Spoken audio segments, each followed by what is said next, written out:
We're going to start the first session of the conference with this very important topic, nature-based solutions. Where are we now and where do we need to be?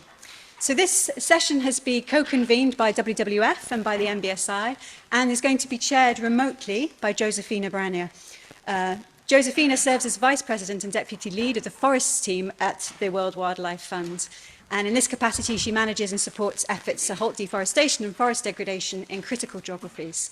She's also is a point on forest climate solutions for the organisation and oversees a complex multidisciplinary team to reduce greenhouse gases by ensuring forests remain healthy and abundant. Now, this session is also going to be co-chaired, or at least the questions, the interactive part at the end of the formal presentations by Dr. Stephanie Rowe, who will join at that stage. But I just want to take the opportunity now to give her a very brief intro as well. Stephanie is the Global Climate Lead Scientist, also at WWF, working to advance the science, leadership and progress on climate mitigation and adaptation. The climate-nature nexus, this nexus word, is a very important one to keep in mind, and also on nature-based solutions. She was also a lead author on the IPCC 6th Assessment Report on Climate Change Mitigation. So if we can now have our, if Josefina could now appear from cyberspace to now chair this session and introduce the rest of the panel. Thank you very much. Good morning and good afternoon, good evening to all of you joining us for this first session of the NbS Conference. I see people joining us from all over the world, and I'm sorry I cannot be there in person, but these days, you know, hybrid works. I wish I could be here there with you, but this is the best we can do. So in this session, we will be taking stock of where we are on nature-based solutions, in particular on the global policy arena, and we will reflect on where we ought to be and what needs to happen moving forward. We've seen a broader realization, as we heard this morning, that humanity and our capacity to tackle global crises we're facing are inextricably linked to nature. Our collective capacity for resilience, well-being, nutrition, as well as our ability to avoid diseases such as COVID-19 are entirely related to the food we eat, the water we drink, the air we breathe, and of course, the ways we interact with nature. Nature offers enormous benefits and various avenues to preserve human life, reduce the prevalence of disease, tackle climate change, and generally promote our well-being. In 2020, Nature published a paper on how bending the terrestrial biodiversity curve will require an integrated strategy, and how, with unprecedented ambition and coordination, scale of conservation and food systems transformation can lead us to a future where both people and nature can thrive. But here's the trick. We need to break down the silos and start promoting cross-sectoral coordination to create lasting interventions. And this requires intentional planning and design to deliver simultaneous benefits for people, nature, and climate. But we also need the incentives. And the multilateral and global policy space presents an indispensable opportunity to send a clear and uniform signal to governments and other stakeholders to take action on nature-based solutions. So let's dive into today's session to see what have we achieved so far and what are we missing to keep advancing our common nature-based solutions agenda. We have a wonderful panel of speakers for this session today, and I will introduce them as we go over their presentations. But to get us started, let's hear first a video message from UN Assistant Secretary General and Executive Secretary of the Convention on Biological Diversity, to hear about the work under the CBD so far to recognize the role of nature and the role of biodiversity and ecosystem services in achieving the objectives of the Rio Conventions. So can we please play the video of Ms. Elizabeth Maruma Mrema. Ladies and gentlemen, greetings. It is an honor to deliver a message to you today. This conference is particularly timely. The past few years have seen many important developments on our understanding of the links between nature and climate change. Current discussions are increasingly showcasing the importance of jointly addressing the intertwined crises of biodiversity loss and climate change. By looking more closely at the nature-based solutions, I hope that this conference can help inform and promote actions that can deliver multiple benefits and help us achieve our common goals for both biodiversity and climate challenges. About 20 years ago, parties to the Convention on Biological Diversity first acknowledged that biodiversity is not only affected by climate change, but that it is also part of the solution. Indeed, CBD parties have long recognized the importance of ecosystem-based approaches for climate change, and in multiple decisions have encouraged parties to implement them. A number of reports were prepared by the Secretariat to support parties in this effort, based on the work of an ad hoc technical expert group on biodiversity and climate change. A decision by the 10th meeting of the Conference of the Parties provided guidance on ecosystem-based approaches for adaptation.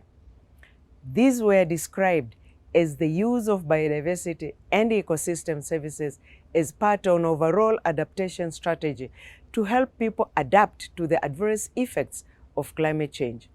Hence, the CBD is often credited for this definition of ecosystem-based approaches to climate change adaptation, also known as EBA. Since Conference of the Parties 10, much work has been done under the Convention to describe and further develop the concepts of ecosystem-based approaches to climate change adaptation, climate change mitigation, and disaster risk reduction. More recently, the Convention has reviewed progress and developed voluntary guidelines for the implementation of ecosystem-based approaches to climate change adaptation and disaster risk reduction. This work has paved the way for the development of nature-based solutions as a concept that has since been widely accepted. In this regard, there is a need at this juncture to take stock of the different perspectives of nature-based solutions and ecosystem-based approaches for climate change and how they relate to each other, as well as how the Convention, together with key partners, can continue to contribute to setting principles or safeguards to ensure the protection of biodiversity.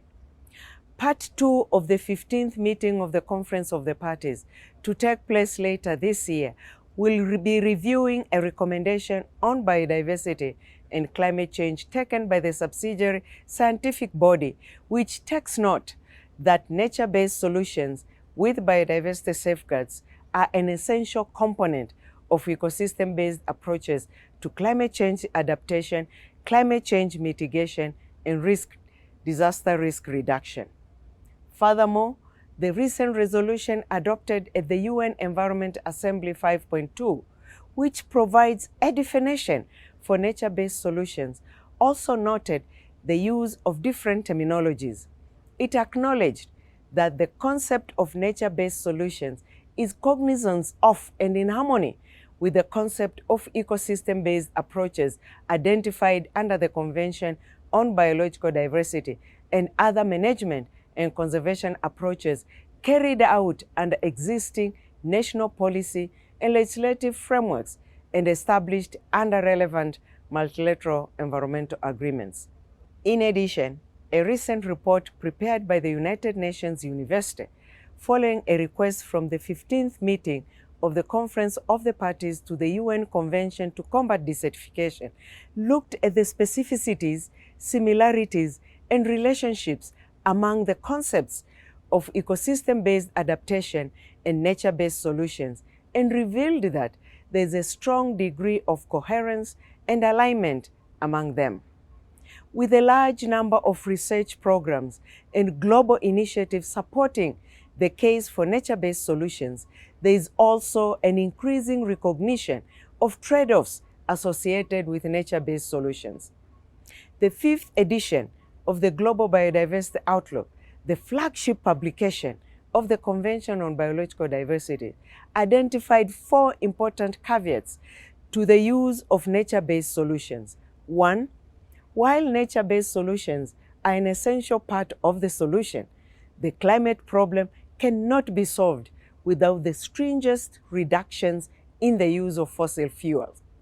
Secondly, Indigenous peoples and local communities must be fully involved in the development and implementation of the approaches. Third, while many approaches labeled as nature-based solutions or ecosystem-based approaches have core benefits for biodiversity, this is not always the case, and careful assessment of synergies and trade-offs is required. For example, tree planting is not always appropriate, especially non-native species in monoculture plantations. And finally, nature-based solutions often focus on the extent of ecosystems and habitats, but the conservation of species and genetic biodiversity is also important for mitigation and adaptation. The contribution of biodiversity to climate change adaptation and mitigation through ecosystem-based approaches is being discussed in the context of the post-2020 Global Biodiversity Framework expected to be adopted later this year. The views heard so far vary. Some support the use of the term nature-based solutions, while others prefer the use of the Convention's agreed terminology of ecosystem-based approaches. Language on social and environmental safeguards were proposed to be added to complement the terms. For some, the lack of an agreed definition remains an obstacle to the inclusion of nature-based solutions in the post-2020 Global Biodiversity Framework. While there is still debate on the terminology, we should capitalize on already global agreed guidance for the implementation of the measures that will fall under the concepts of nature-based solutions or ecosystem-based approaches. For example, existing CBD's voluntary guidelines on ecosystem-based approaches include principles and safeguards for human well-being and livelihood for promoting full, effective, and inclusive participation and fair and equitable access of benefits. Unfortunately, we do not have much time if we really want to have a chance to bend the curve on biodiversity loss and limit global warming to 1.5 degrees Celsius. Strong policies are needed to translate into action on the ground, and these need to include nature-based solutions and ecosystems-based approaches. There exists a massive amount of untapped potential across existing global and national targets, frameworks, strategies, and conventions, each independently calling for the implementation of these approaches, where, if addressed coherently, can readily contribute to the achievement of the multiple goals and targets in the Sustainable Development Goals. By making sure robust safeguards for environmental and social protection are in place, we can ensure benefits are delivered across all economic, social, and environmental dimensions of sustainable development. I thank you for your attention.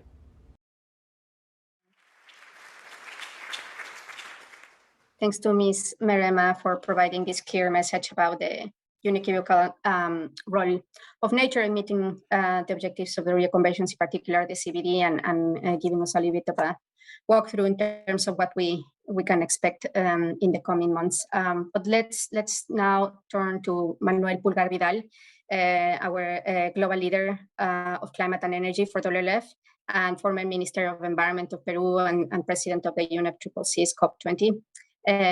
Manuel, good to see you. What have we achieved so far for nature-based solutions in the multilateral policy space, and what are the key challenges and opportunities you see at the moment, please? Thank you, Josefina. Can you hear me well? Good, thank you. So it is for me a pleasure to be here, an honor to be here, because I am pretty sure that this NbS conference will help us to align better around a concept and what to do in relation to NbS, and to exploit the huge opportunity of NbS as a key tool to achieve our climate and nature objective.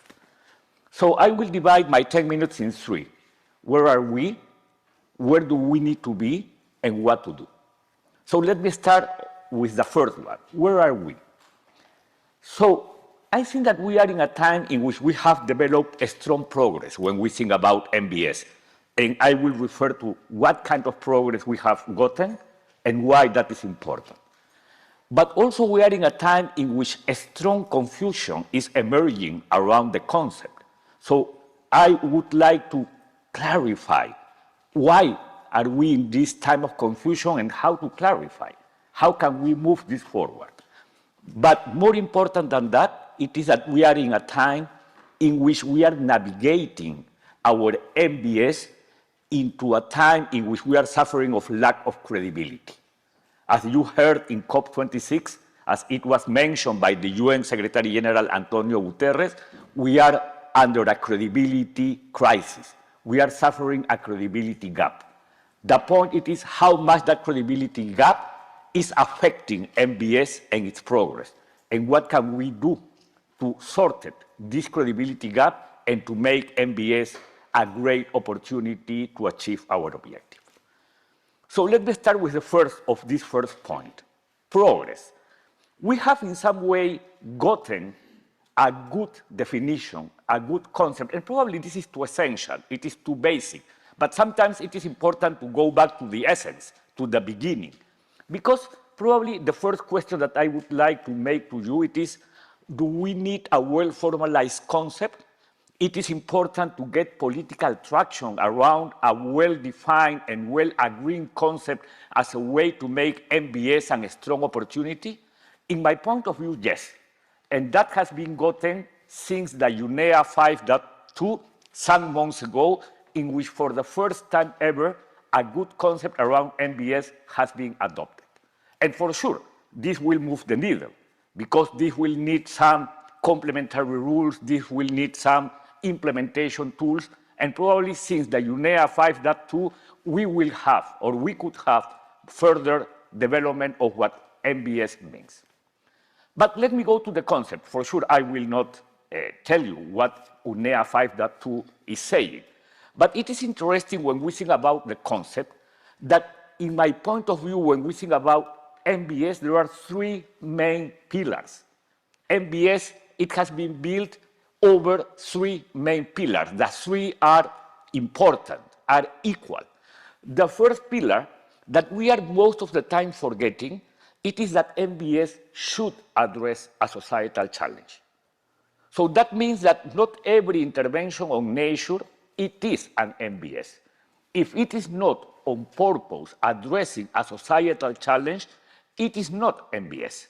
And that is happening many times. Many times we have good interventions on nature, good projects, but that has not defined as an objective to address a specific or concrete societal challenge. But let me say that this concept of societal challenge, it has been well developed by the IUCN standard.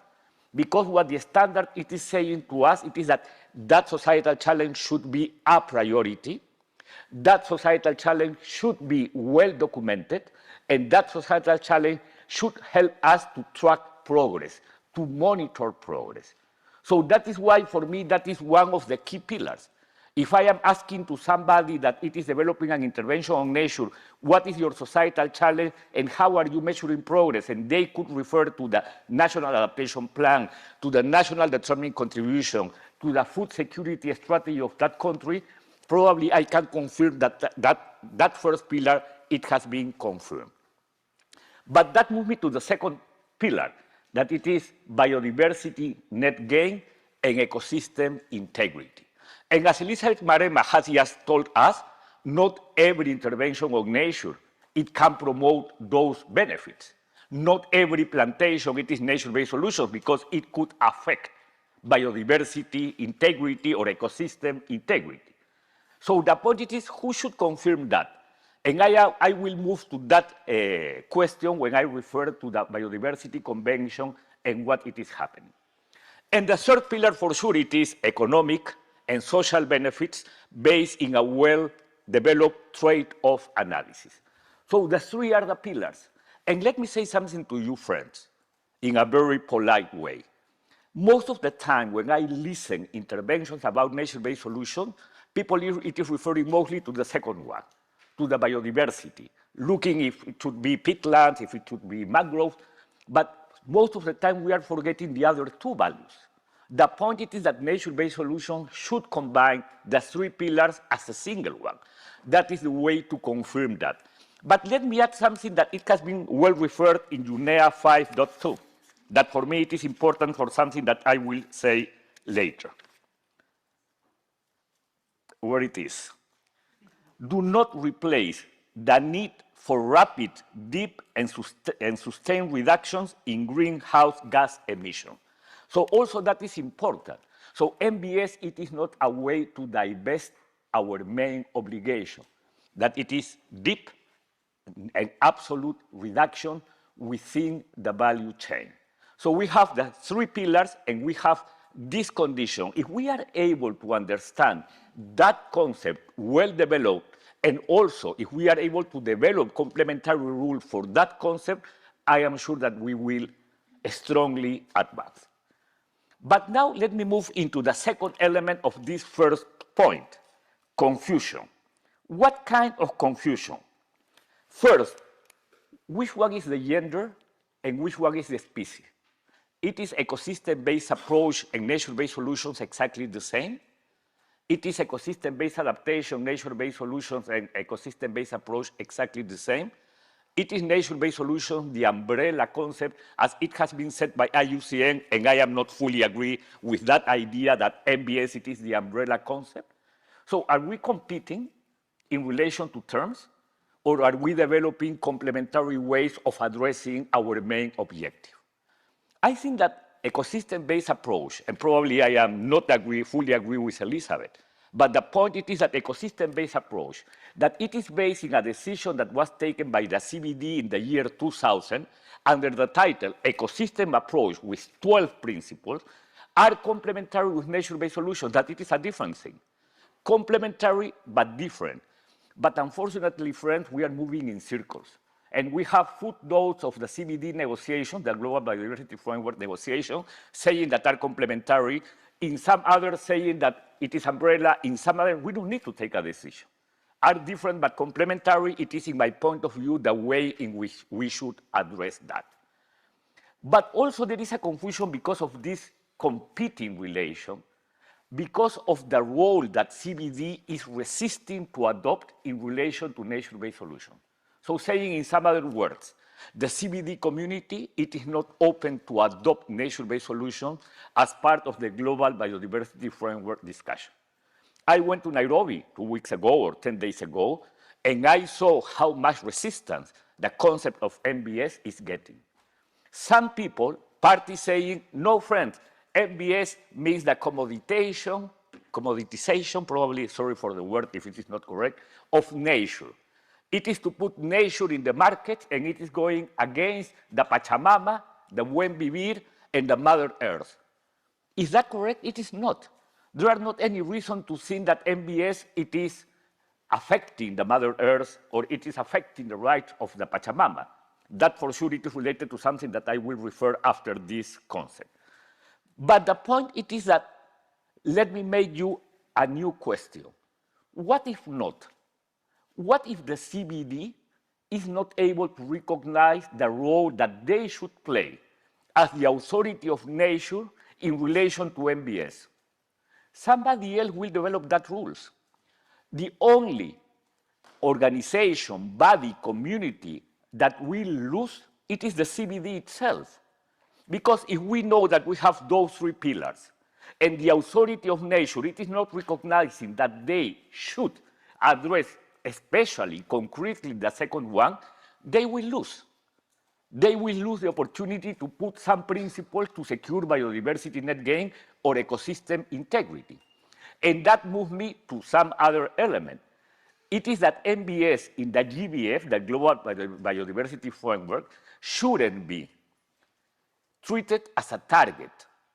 Because the target, it is something that it should be decided from an outside community related to the societal challenge that we are trying to address. If it is climate, probably the climate community. If it is water security, somebody. If it is food security, the point it is that the CBD should recognize NbS through principles that can secure that biodiversity, net gain, and ecosystem integrity. So that is something that we have to force the CBD to recognize, the level of loss that they could have if they are not able to open their mind and to recognize, as Natalie told us, that nature-based solutions, it is happening on the ground. that it has already gotten political traction. But there is a third element of confusion. NbS, it is always a market mechanism. Nature-based solutions, it is always a mechanism to offset? Not. It has not been created for that purpose. It has not been created for the idea of offsetting. And the point, and now let me bring back the idea of credibility.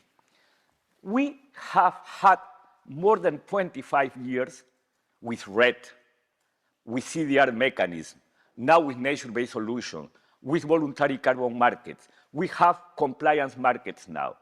And if you go into the critics to each one of those mechanisms, are exactly the same. You can immediately conclude that there is something behind those critics that are similar, that are having like an essential reason. And in relation to climate, the point it is that for me, that essential reason, it is the net zero concept and the net zero standard. The point it is, when we see the Paris Agreement, that it is saying that there is a combination in between reductions and removals, it is what is the level, what is that good balance in relation to reductions and removals, and what is the role that nature could play in relation to that removals. But on the other hand, what is the main purpose and priority of this debate? It is to have real and absolute reduction within the value chain. So that is why the importance of the net zero standard. That is why the importance of SBTI as a mechanism that it is developing not only the net zero standard, but now it is defining the beyond value chain mitigation standard. Because the point it is, what is that residual emission that we can fulfill or address by using nature and by using removals? If we are not able to agree on that, we will never rebuild the credibility building. That is for me key. So the point is that if we have to rebuild that building of credibility, what should be the foundational piece? The net zero. Because if not, it will be exactly the same with NbS, it will be exactly the same with RED+, it will be exactly the same with VCMI, with voluntary carbon market, and with all the other instruments. So in some way, it is good to have all those different initiatives trying to define high integrity, high quality intervention. But if they are going just to their own box, they are not going to sort the foundational piece of credibility that it is the net zero. Wow, I don't have too much time. And also, the point it is that we are confusing terms. We have nature-based solutions, somebody is thinking on cultural-based solution, natural climate solution, water-based solution. The point it is, what is that agreed concept? What should we do? What it is that building that we have to build well to see after that how complementary all the other concepts could be? That is something also that we have to sort it. But let me finish, because I have 30 seconds, to also share with you where do we need to be. So what is happening? My point it is that what we do need it is to build a good ecosystem for nature-based solutions. And that ecosystem, it is not just nature-based solutions as a single piece. It is nature-based solutions as a piece of a broader ecosystem that has to address all the critics and all the challenges. I've already mentioned one of those, the net zero concept. That is a key element. We do need to address well the net zero concept as a way to guarantee good nature-based solution. The second one, it is the political traction. We do need to have the CBD, the UNFCCC, recognizing nature-based solutions as a key element. The third element of that ecosystem, it is the domestic implementation. How can we make nature-based solutions something that it is useful to achieve our NDCs domestically? So how can we implement domestically or regionally or in some concrete landscape NbS? And we have to develop enabling conditions to do that.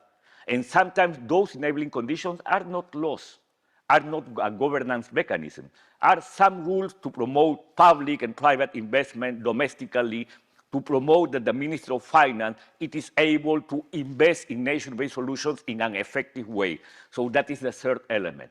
But finally, what we do need is to have an ecosystem in which it is not just the concept, it is not just the standard as IUCN have developed, it is also indicators and ways to track progress. Because if not, we can lose the opportunity to have a strong nature-based solution. I hope I've been clear in some ideas.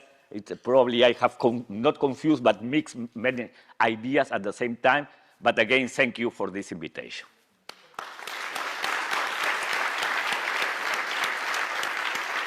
Thank you, Manuel, for those reflections and for reminding us what NbS must address societal challenges and also for unpacking all the challenges we're facing at the moment in terms of sometimes language and terminology, which it's very important and central for sending a political signals. But you also talk about the credibility gap and about net zero, and I want to follow up on this with Vanessa.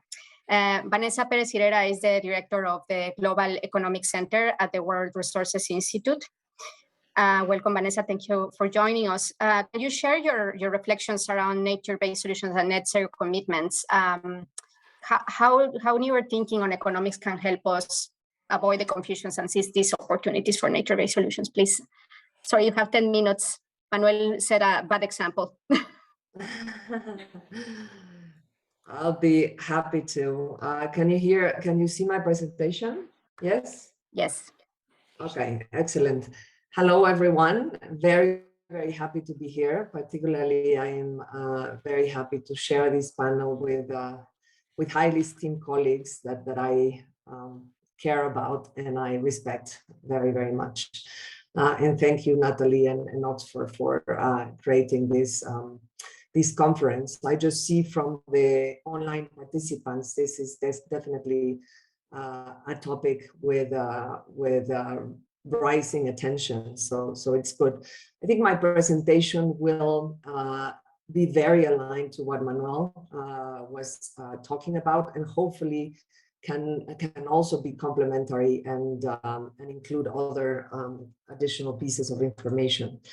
So I love to put these scenarios always when I talk, and everybody knows them probably ad nauseum, right? But they're very important, and I think just looking at them, we can definitely reduce some of the confusions around nature-based solutions. So of course, and carbon markets and net zero. And this, of course, doesn't speak about nature-based solutions as such, but is about the role of nature in the 1.5 degrees scenario. And so what we could talk about is the land use sector, which is the one in kind of the brown piece of the charts, and the fossil fuels is the gray piece, and BECS is the yellow piece. Of course, we like scenario 1 and scenario 2. We like scenario 3 less, right?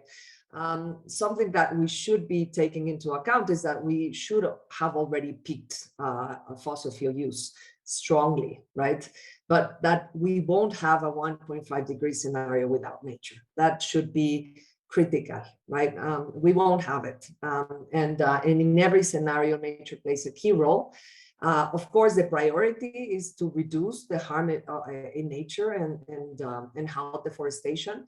But of course, we need to be investing in this piece that is far here, because otherwise we'll lose a lot of biodiversity and a lot of services that comes from that. So the big question is how to invest in this brown part here without making a trade-off with the decarbonization pathway, right? So this investment should be in addition to the decarbonization pathway, in parallel to, not only in addition to later, it's in parallel to that, because otherwise it will be too late. So definitely this part here, the gray part here in the top, and the gray part here in the top are the residual emissions that Manuel were talking about, right?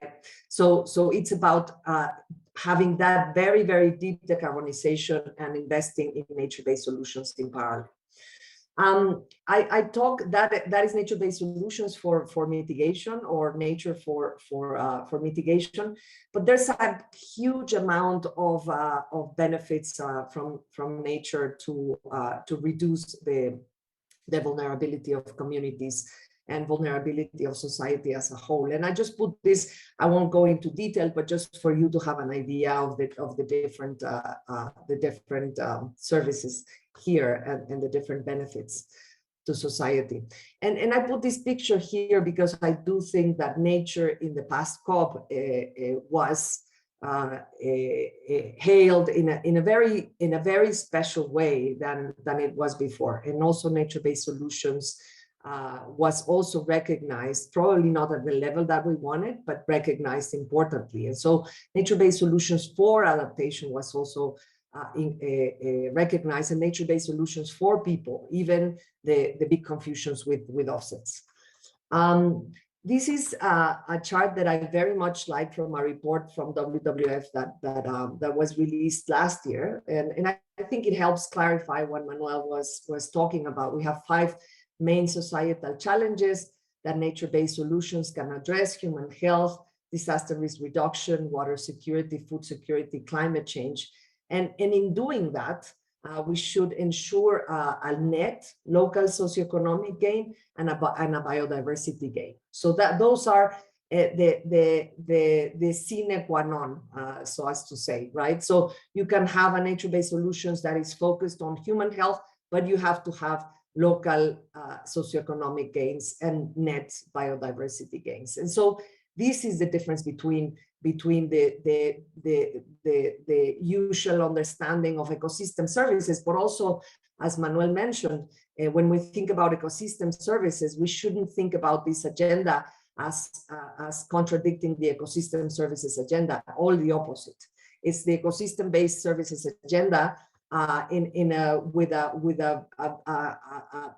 more specific lens that hopefully can help us internalize some of the positive externalities that nature has on society. This is also, I like this couple of graphs because they also help us clarify and understand the misunderstanding between nature-based solutions and offsets. Right. So this is more or less what we need, or the gap that we need to fund nature. And what normally is perceived is that carbon markets are going to be the biggest source of funding for this. And it's not the case, right? Carbon markets are in high integrity carbon markets with very clear and already understood principles from the demand side and the supply side can definitely be a complement of finance to nature-based solutions, but it's not the only source of finance. And if you see to the right, the piece on redirecting harmful subsidies and harmful investments is definitely a key piece of that.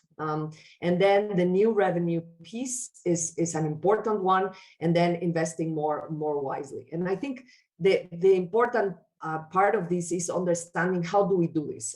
And me as an economist is basically, when I think about nature-based solutions, is equal to the agenda of ecosystem services. How do we internalize those externalities? What is the best way in which we can internalize those externalities? And normally, what one of the big opportunities that nature-based solutions brings is that also that focus on net biodiversity gains and net local socioeconomic gains, because those are one of the two additional big challenges to climate change: increasing inequality, right, and reducing and eliminating poverty in all forms, which is SDG number 1, and of course halting biodiversity loss. So these 3 elements come together very in a very interesting way here. I won't go into detail into this very full slide, but I wanted to just to give you a glance of what you will see in one of the sessions, that is the new economic thinking for nature-based solutions. where some of the panelists have identified all of these obstacles to adequately valuing nature-based solutions, right? So, and I put them here just as a kind of a parking lot, so you can attend that session and understand from the panelists. But I also put them there because there's a lot of discussions within the economics community about if valuation is right, if valuation is wrong. We have differences in numbers and in methodologies. And I think that's important. That's an important academic discussion. But what it is more important is that we start to internalize those externalities, even if they're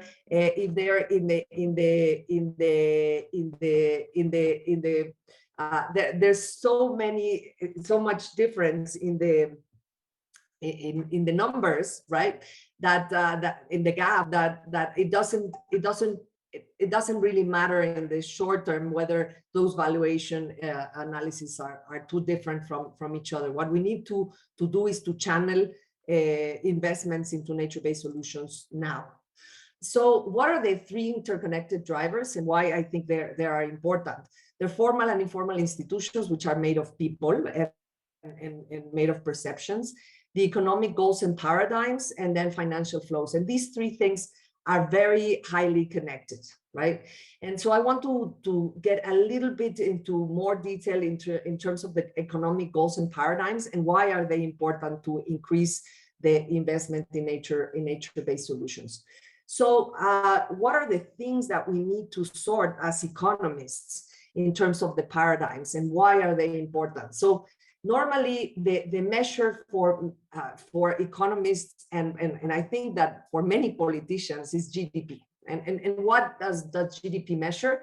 GDP measures the quantity of output. It doesn't measure quality of life, and it's only a measure at the macroeconomic level. So there can be many people under the poverty line and many people under without well-being, and you can have high rates of GDP growth, right? And so that is not an adequate measure of well-being, and that is a big obstacle to scale nature-based solution. Normally the politicians and the policymakers in many countries take into account economic models, but these economic models are static and they're short-term models. And so what we need to do is change these models to be dynamic, to take into account the feedback loops and the important, not only the negative externalities and the degradation of nature, but also the potential and the benefits to the future and the feedbacks that those create. Policies are based on short marginal change, and normally what we need now in both in the climate and the equity and the nature agenda is transformational change. And so the models and the policies are not designed on transformational change. They normally lack a time frame that allows us that. And in terms of lastly, in terms of behaviors, most people are designing the way you think about products and services, and people taking decisions around price and costs. And of course, price and costs, particularly in this time of the life that we're looking at, are super important. But people take decisions on many other grounds than price and cost. Our decisions on consumption are motivated by belonging, are motivated by normality, are motivated by information, are motivated by other things. And so normally also companies don't take these decisions into account. They only take decisions based on cost and price. So what are the four shifts required if you think about this changing in the economic paradigms and with a focus on nature-based solutions? Firstly, in terms of the goals, we have to go beyond GDP. We have to think about well-being measures, and that needs to be mainstream. It doesn't have to be a niche ask. We should be asking that, and we should be having microeconomic indicators to assess the progress of countries. And so externalities should be taken into account in those, and not only about saying, okay, degradation of nature is 10% or 12% of GDP. It should be thought about externalities in the positive sense. So nature-based solutions can be 5 or 10 or 15% of GDP in the next 10 or 20 years. So it should be not only ex ante, but ex post, and should be integrated into the goals of economies. The models need to be shifted to dynamic models, agent-based models. So I won't go into detail there because it's very technical. But in terms of policies, the policies should also be dynamic and should also include feedback tools, and should also include those set of goods and services. And of course, we have a particular challenge there, which is extraterritorial externalities. When you have externalities that can be included in financial flows, it's easier to incorporate those externalities. But when that doesn't happen, it's a challenge. And so we have to also think about alternative governance models and what to do with smart spatial planning and how we create governance models at the jurisdictional scale that we can think about landscapes in a more connected way and craft and design policies at the landscape level. And finally, we have to shift these value systems. And definitely the original concept of nature-based solutions is nature for people, of course. And we think about for people with very specific societal challenges, Manuel said, but there are also feedback loops, right? There are feedback loops in terms of the enhancement of nature and the future benefits of nature, and thinking about how those synergies between nature and people interlock. So I leave it at that, Josefina, and I hope that was useful. Thank you so much, Vanessa. And yeah, I think we need to do more work to unpack these issues. In particular, I guess to address this confusion between NbS and greenwashing, but also to understand this new economic paradigm and the role of nature there. For all of you in the audience interested in learning more about this topic, please join session 3, which will continue to dive into this topic more in depth. But now let's turn now to Stewart Maginnis, IUCN's Deputy Director General program.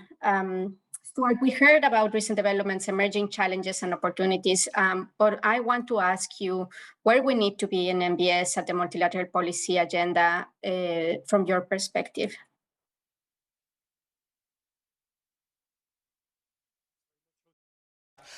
I'm going to very quickly take you through the multilateral elements of this, and I'm going to start by rooting this or putting this in context of a different era, 2017. That's a time when Teams were something you supported on a Saturday afternoon, and Zoom was a photographic term.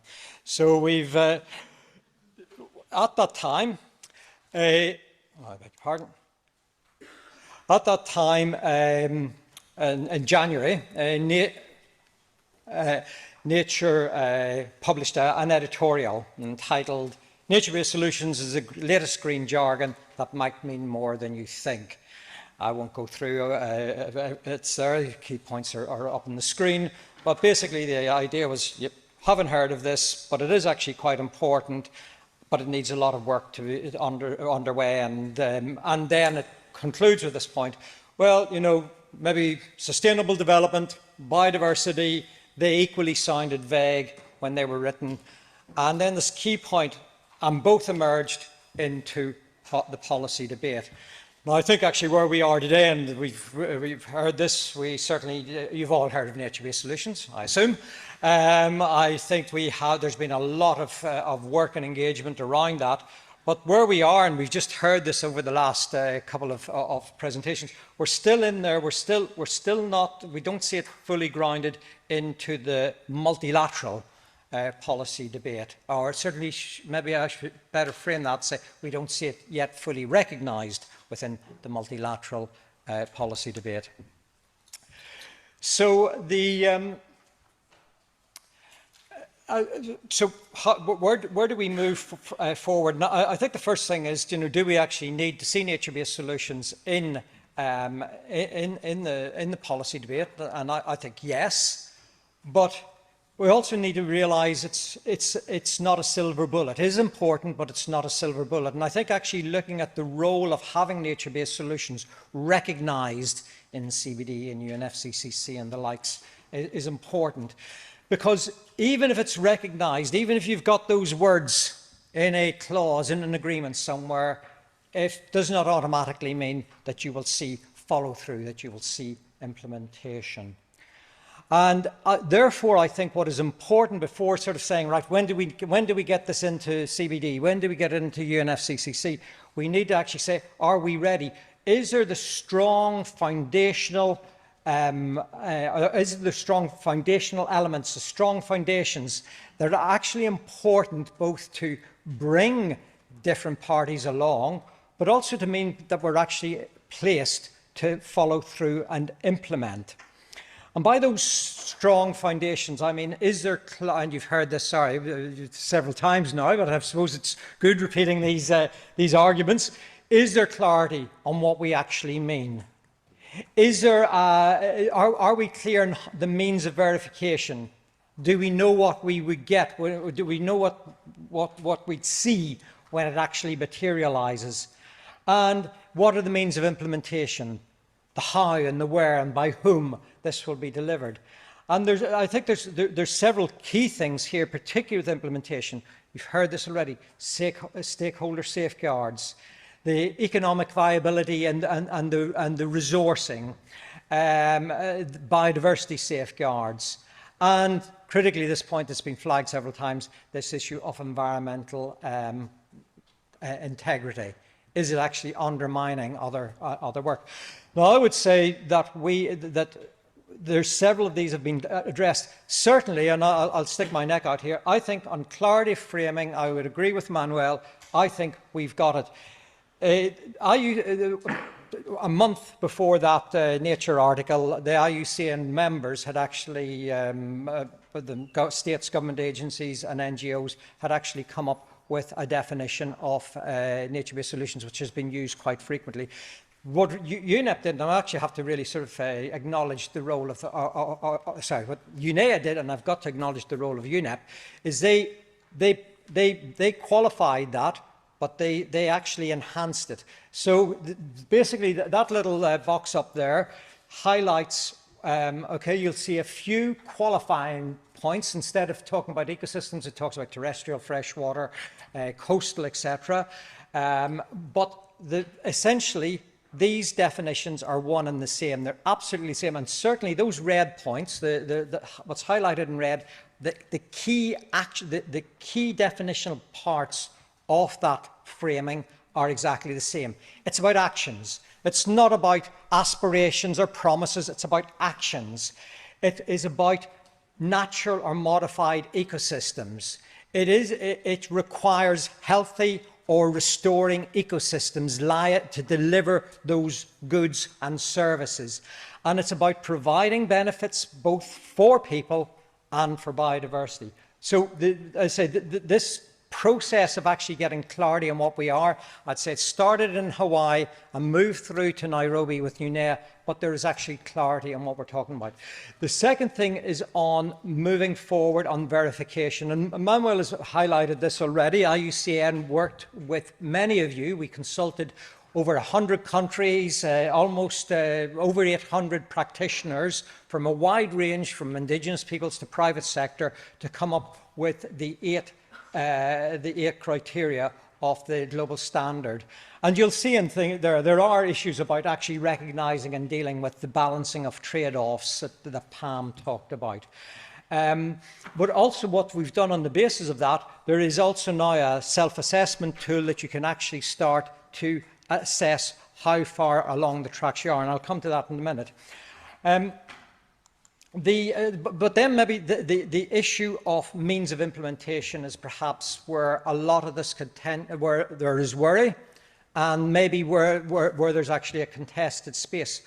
But again, I would say because of the foundational work that has been done by many organisations, by you as researchers, I think we're making progress there as well. There is a framework to address social concerns. In the global standard, Criterion 5 requires inclusive, transparent and empowering governance.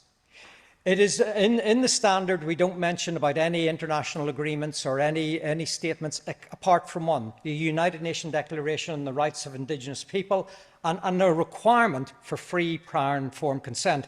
In fact, actually, Criterion 5 goes in a step beyond that because it requires actually the promotion of local agency, not just safeguarding. So I think there is progress on that side. On public and private financing, I think there is actually good progress, and I'm sure we're going to hear more about that. But I certainly know recently IUCN has been working with two investors, Pegasus Capital and Mrema, who said they want to build in the standard into their investment screening process. We're also, the Government of Canada have just set up a $1 billion fund, in public sector this time, of course, to support that, again, will be built around the rollout of the global standard and the design of the projects.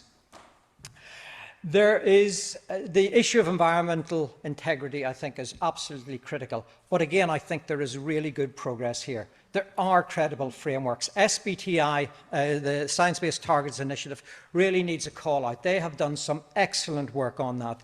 They have started the frame. We have got, I think there is, I would say, growing consensus of the very fact that we can't undermine climate integrity by offsetting on one side and polluting with carbon on the other. And again, and that has come right through. SBTI has done work. Nat, you and your team raised that issue up, what, about 3 years ago, I think?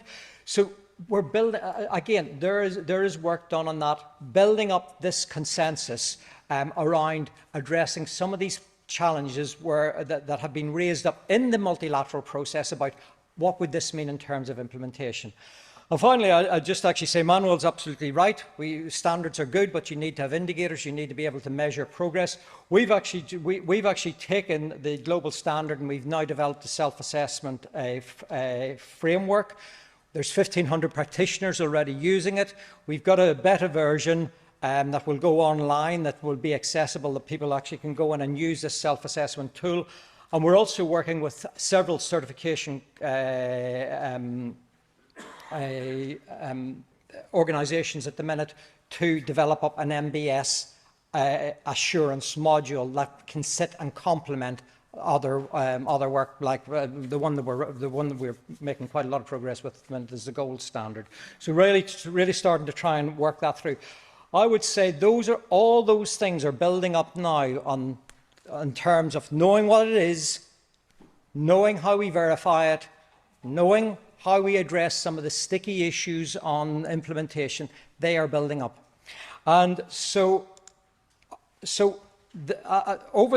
over the last 4 or 5 years, there has been this progress laying this solid foundational basis. So with my penultimate slide, I just want to then ask this question: is the time right now for the inclusion of NbS in the multilateral framework? I would say, I'm biased admittedly, but I would say absolutely, definitely yes. And I think there's several reasons for this. That one, I mentioned again at the start the importance of actually understanding why do we need to see this in the multilateral framework. It's not to bring a new idea. That's the multilateral policy doesn't do that. That doesn't bring a brand new idea onto it actually thinking will have come through, will have been worked through for several years before you see it appear in international policy. But it really does help amplify. It can really help start to bring and amplify the role of NbS, be able to help to take it up to scale, be able to act as a hook for national action, be able to give confidence to voluntary actions. And I would also argue for the parties within those conventions, it also gives a base to exercise greater oversight and maintain a degree of accountability on the use and role of NbS in the role of whatever that particular Convention is. I've mentioned already, we've got broad agreement, I would suggest, or we've got sufficiently broad agreement. There is a lot of critical mass happening, and I think it was Pam showed a slide where we're really seeing NbS being reflected in NDCs, or was it you, Natalie? Sorry, it was Nat. Showed this. So 105, I think you said, NDCs now have got. So we're seeing a lot of interest there.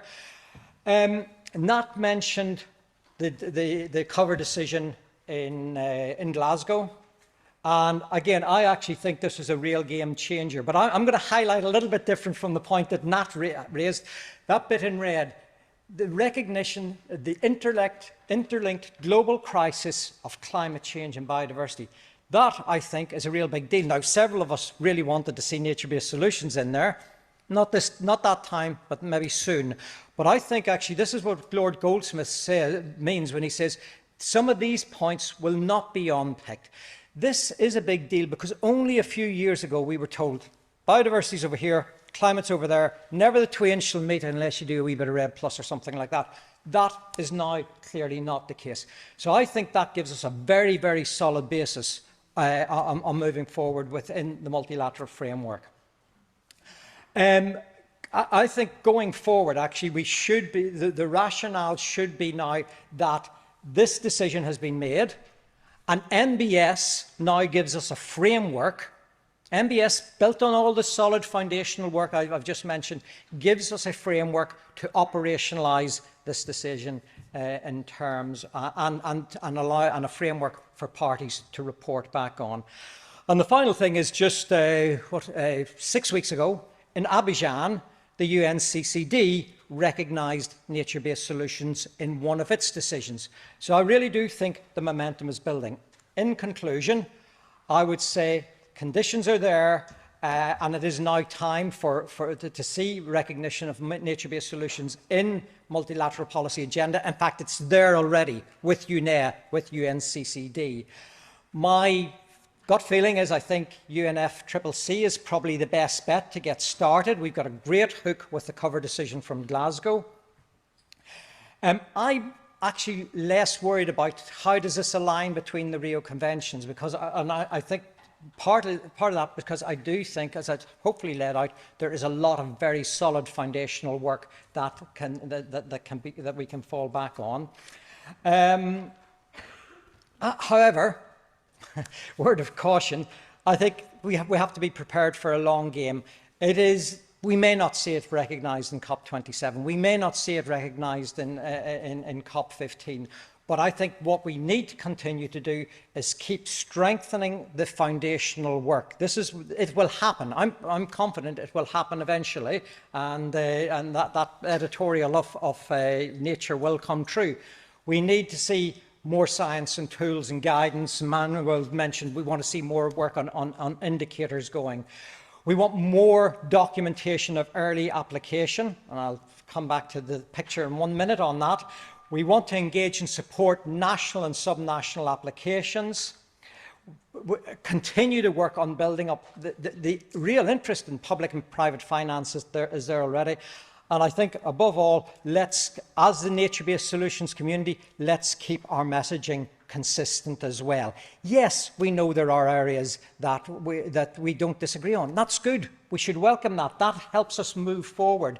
But I think there's an awful lot we can say that already exists. I did say I was going to mention this here. This is Medmary in Surrey, is it, Andrea?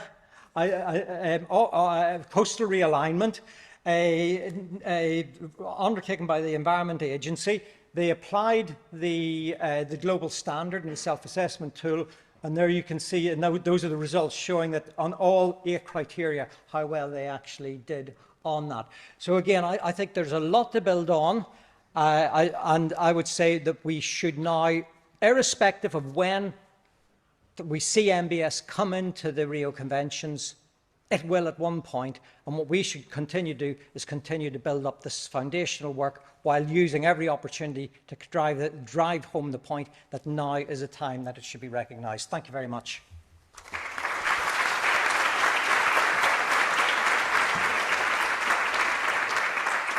Thank you.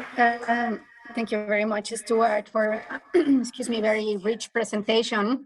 Also, just to remind us that the multilateral policy space, I mean, there's a lot of things that need to be done, and it's going to be a key lever, but won't mean much if these signals do not translate in action on the ground. And many of the points that you made are a good segue to hear from our next speaker. On how the global policy signals have an impact on the actions countries can take on nature-based solutions. So I wanted to pass it over to Andrea. Andrea Ledward is the International Biodiversity and Climate Director at the UK Department of Environment, Food and Rural Affairs, Defra. Thanks for joining us today, Andrea. Can you share with us the UK government perspective on how multilateral frameworks and commitments on nature-based solutions have supported their development and financing with your government? Because we've heard about the political signals, but this morning in the opening session, we also heard, the political signals are important because they often translate in finance. So looking forward to hear your perspective. Josefina, and thank you, everybody. Can you hear me? No? No? Now, maybe? Good. Thank you, and thank you for the invitation. What I'm going to try and do is not repeat the previous speakers, not least because I'm not a scientist or a technical specialist. I definitely inhabit the world of politics, and you heard from Lord Goldsmith earlier. And what I'm going to do is try and bring together the reality of the current negotiating teams that are negotiating in the CBD, in the UNFCCC, a team out in NbS this week, and teams out in UNEA or in the G7. Because some of you might be thinking, gosh, this is all very self-evident. We've been on this massive journey. Everybody knows what nature-based solutions are. We've got definitions. Well, why on earth isn't there more money flowing? And why isn't there a political consensus in many of these multilateral fora agreeing that this is the thing that we should do?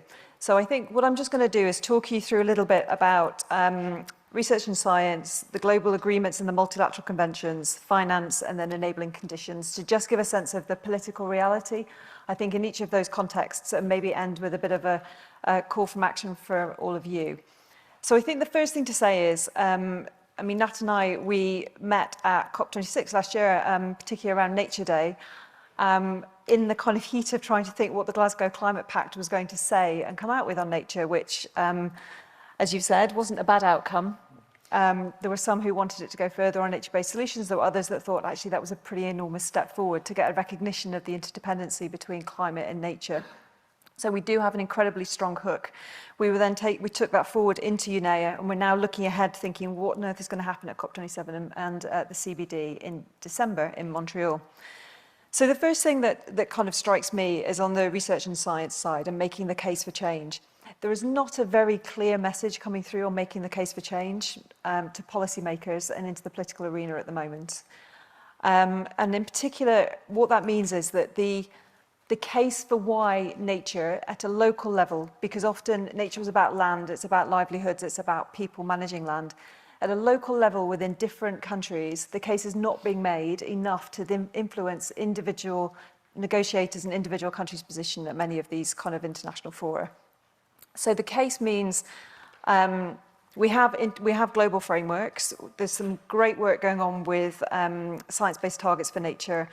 The Task Force on Nature and Finance Disclosure, you should all make sure you've plugged into that and seen the latest frameworks that are being developed there. They are the best that are being developed at the moment, the beta framework there for managing nature risk for corporates and the private sector. So we have global frameworks, but actually when it comes to it, these are about choices that are made at a national and the choices that are made at a regional level about financing and around choices around who owns land, who manages land, and where does investment go. So there's something about the translation for me about the science and the evidence down to those kind of different jurisdictions that's going to be really critical that then plays back through to the kind of the global politics. I think the second thing is then at the global agreement level, they do matter. Those processes are insanely frustrating, I think, particularly if you're at the heart of them or you're just on the periphery of them. If you're thinking about trying to get a consensus with 196 different parties who will disagree and will all come with their own different national perspectives, histories and constitutions and ability to deliver the outcomes. But if you look at a UK perspective, the UK has taken the UNFCCC decisions and anticipating the CBD decisions very seriously and locked them into our national legislation. So the Environment Act that was reached Royal Assent last year, for example, locks in an entirely new environmental governance framework for the UK, which includes things like biodiversity net gain. Every time any major infrastructure or housing is built, there now has to be a 10% gain in the biodiversity outcomes in those. It's locking in improvements around environmental targets on nature, waste, water and air. And so there's a new environmental framework in place. And when you add that with the Agriculture Act, which basically locked in change through farming and reform of the Common Agricultural Policy, you see how the global agreements have basically shifted and created the conditions for the domestic legislation to then flow and lock that in at a domestic level. So we're anticipating 30 by 30, which is obviously one of the key areas within the Convention on Biological Diversity. And the UK is already now starting to kind of think about how it locks in a 30 by 30 commitment through our national parks, through our protected areas, and taking very seriously what that actually means in terms of nature-based solutions, because they're the most cost-effective, and actually they bring in communities and allow economic benefits to flow, including jobs and economic growth. So I'm sure some of you have seen things like the Great North Bog up in the, combining the Peak District, the North Yorkshire Moors and up in the lakes. It's a really fantastic area in which we're trying to basically grow a nature-based solution across a massive area for both the flooding, the mitigation and the economic benefits there. So when we look ahead to this, to the kind of the international calendar, as others have said, we came out of UNEA with a kind of a resolution which gave us a definition. Some of it was locked into UNCCD. There is an almost enormous amount of effort now going on trying to kind of mirror that within the other sister conventions, the CBD and the UNFCCC. And there's a lot of work that UNEP are going to be leading now. I'm sure Inga told you about it earlier, which is basically convening this intergovernmental process to think about what the guidance is that will flow to explain what nature-based solutions should be. But the G7 very recently, only a few weeks ago, agreed to really scale up support for nature-based solutions. The G7 agreed to do more resource mobilization, agreed to integration of nature-based solutions within NDCs and NBSAPs. And so there's a constituency there in the G7 saying they are willing to go further and willing to put more political weight behind it. But as soon as you get back into those negotiating fora, the headwinds from the G77 are very, very strong. And there's an enormously deep political resistance to accepting some of the language about nature-based solutions. And at the heart of it, others have mentioned it, there's an issue about integrity, there's an issue about Indigenous peoples and the way in which nature is not being respected for its cultural and social value. In particular, the fact that many communities have very deep spiritual roots with the nature and it is just not recognised in a kind of in a way of commoditizing nature-based solutions, which is how it appears. And there's also a financial kind of driver for that as well. So to get onto finance, if you look within the Convention on Biological Diversity, at the moment there are two financial targets within that. One of the financial targets being negotiated is around resource mobilization. The figures in that at the moment are around a global target of $200 billion. And the idea is that within that, about 10 billion of that would be ODA, so that would be public finance. But the majority of that would be domestic and international flows of money, particularly from nature markets that need to flow and that need to be created. And then there's an additional target of 500 billion, which is around basically subsidy reform, which is about removing harmful money out of the system. So that's your agriculture, your fisheries subsidies, as Vanessa was highlighting in her graphs earlier. So within the UNCBD context, we are negotiating hard for finance, which is going to be a critical barrier to unlocking political agreement on this global biodiversity framework. And there are some that want the money to be additional, separate, and nothing to do with climate finance.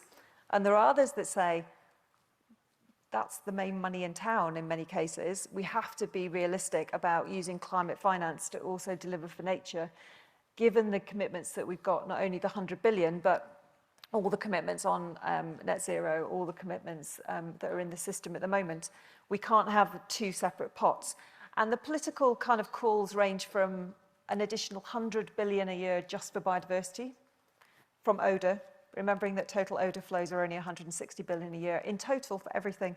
The idea that 100 billion of those are for nature, I think, just isn't realistic. But the calls that were made in Nairobi were from 100 billion, 70 billion, 60 billion, 10 billion. So these are the kinds of numbers that are being thrown around. And in the politics, people want this money to be additional and separate. And that is part of the deep political resistance to accepting nature-based solutions as a kind of a term within these fora, because then you start saying that climate finance then is valid and is eligible to be used on nature.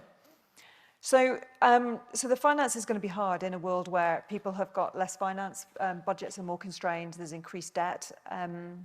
So that's where we get to things like the enabling conditions. And that's where we get to, picking up previous speakers, the real issues around how are countries starting to embed biodiversity and nature within their core economic and political decision making, which was a core kind of ask from the Dasgupta report on the economics of biodiversity. And we are seeing progress in that, and we are seeing some really great progress on spatial planning. Countries like the Seychelles, for example, which featured strongly on Nature Day at COP26, show us that it is possible to think about how you really do really strong spatial planning within that. Think about where your natural capital assets are and how you invest in those and how you restore and how you conserve and protect. The role of Indigenous communities is obviously absolutely critical. And what's really obvious is that in some countries like Colombia, you have very strong settlement that means the Indigenous peoples and local communities are already starting from a strong position because of the constitutional settlement that enables a mature conversation with the government about ecosystem markets, around governance. But that is not the same in all countries in the world. And so again, for some countries in the world, it's very threatening to sign up for some of these agreements on nature-based solutions with the co-commitments around Indigenous peoples, because that is not built into their political settlement at the moment. So then I would go on to just, I guess, if you think about what we need to do on making the case on science, you think about what we need to keep doing in holding faith and the importance of the multilateral agreements, the need to mobilize more finance from all sources, domestically and internationally, and then the need to make sure we have the right enabling conditions, which means a lot of technical support, I think, at developing country level, both at a national and at a regional level, to really do the right level of spatial planning. I think the question then is about, you know, the important role of many of you in the room here or online watching this. And I think it really is about maintaining the political pressure. I think it really is about maintaining interest and visibility of the UN CBD, which will come up in December. It is a much more technical fora than the UNFCCC, which has benefits, but I think there's a real opportunity if we can increase the political attention there. And I think also it's just about holding onto the prize, which really is the fact that there were a lot of momentum over recent years on nature-based solutions and the role of nature in delivering both climate adaptation and mitigation, and the importance of nature for its own sake, natural capital for its health, food security and other benefits. And I think the more we can do to keep providing the evidence and keep providing the case for why that really matters and why it's a fundamental case of kind of food security and economic security, the easier it will make it, I think, for some of the political negotiators and political level leaders to make the commitments that they need to do in the international forum, which will then lock these things in for the long term and shift the norms and shift the financing that will flow. Thank you.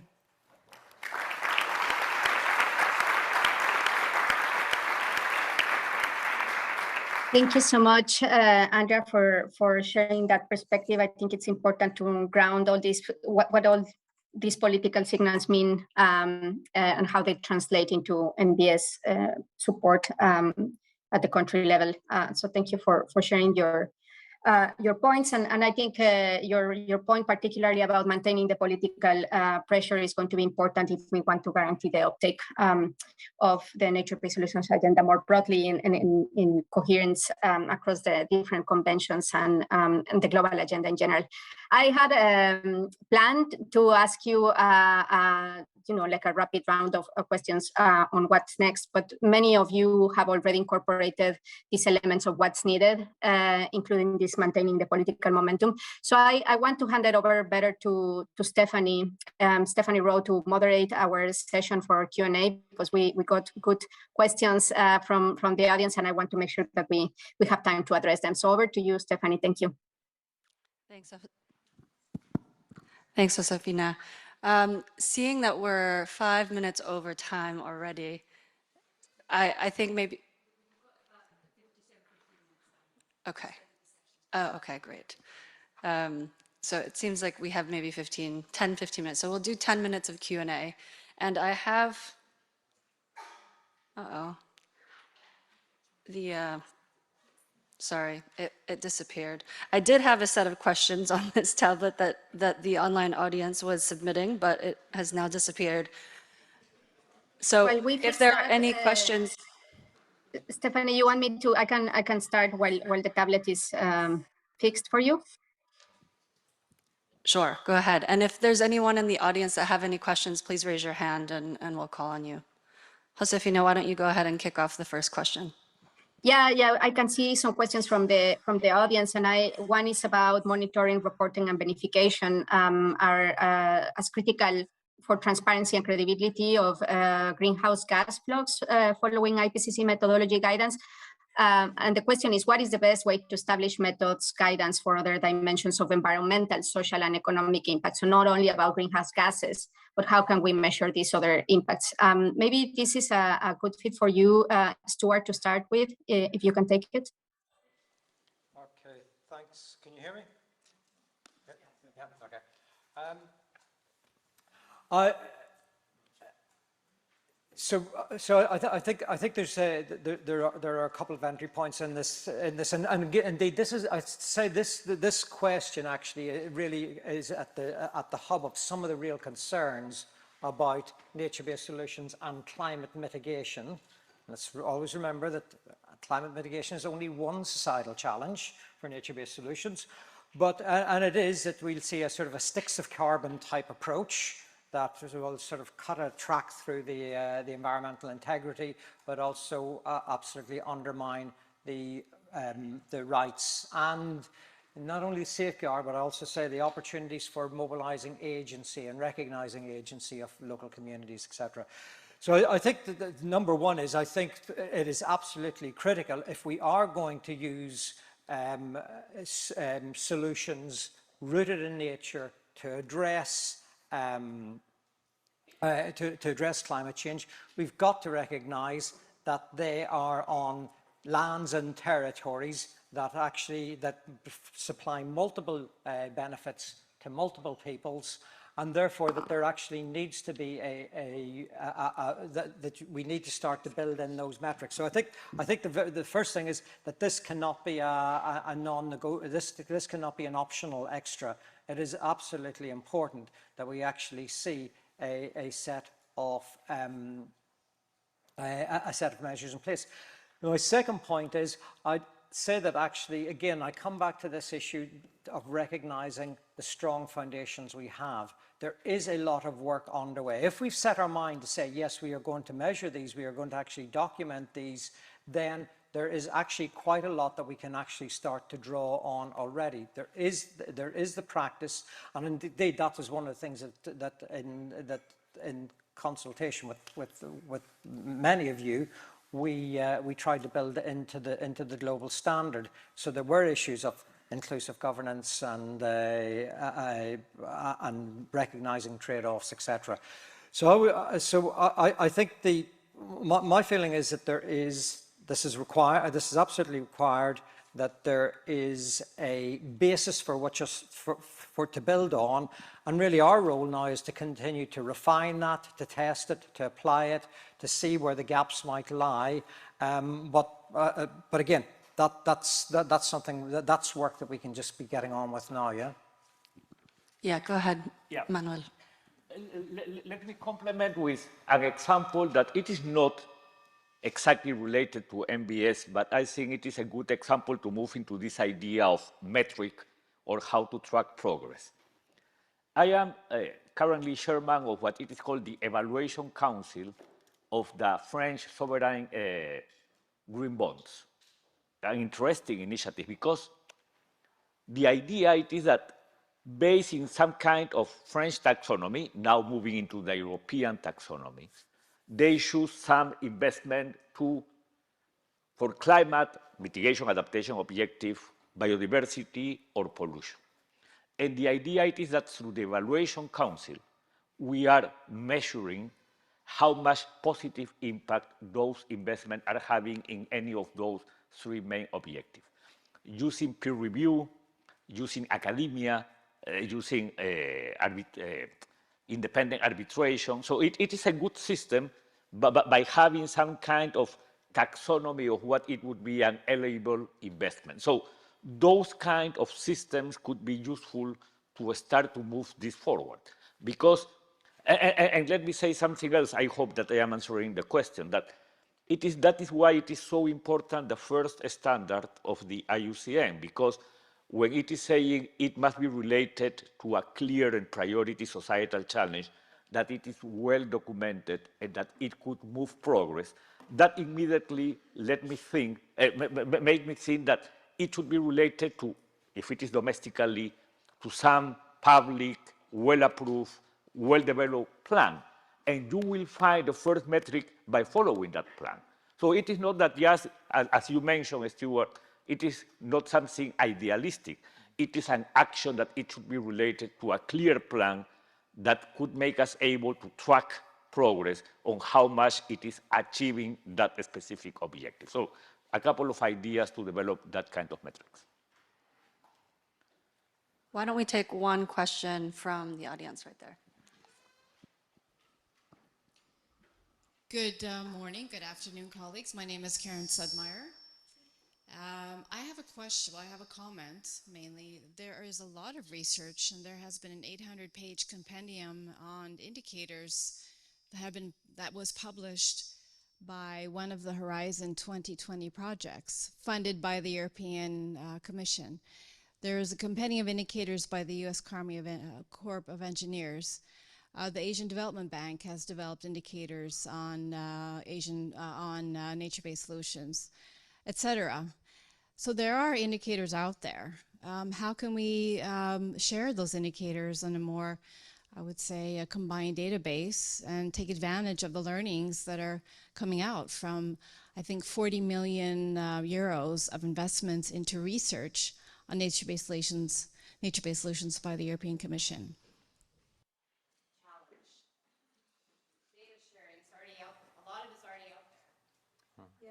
I think I would just say in response to that, that's the power, I think, of the science-based targets for nature and the power of the Task Force on Nature and Finance-Related Risks Disclosure, TNFD, because they are basically trying to integrate massive data sets together. They're trying to bring them together so that they have both certainly through TNFD, they have a national lens as well as global, but they're trying to aggregate data because otherwise it's just immensely complex to know which data set do you take. There is a lot of data and a lot of metrics out there.